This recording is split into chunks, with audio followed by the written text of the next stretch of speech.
बुलढाणा शहरात गुटखा आणि प्रतिबंधित तंबाखूजन्य पदार्थांची विक्री थांबवण्यासाठी पोलिसांनी मोठी कारवाई केली। 5 पथकांनी शहरभर छापे टाकत 33 विक्रेत्यांना ताब्यात घेतले। जप्त मालावर कोपता कायद्यानुसार गुन्हे नोंदवले आहेत।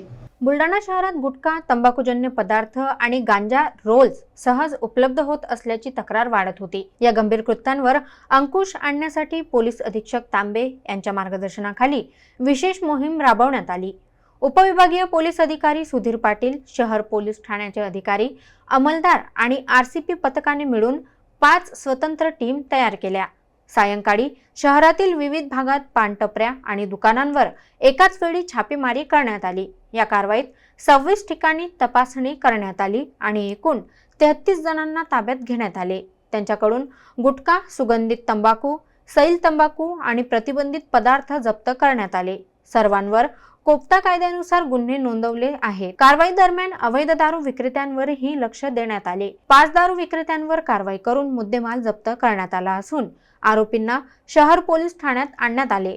या धडक कारवाईमुळे शहरातील तंबाखू आणि अवैध विक्रीवर मोठा परिणाम होईल असा अंदाज वर्तवला जात आहे। पोलिसांनी पुढील दिवसातही तपासणी सुरू ठेवण्याचे संकेत दिले आहेत।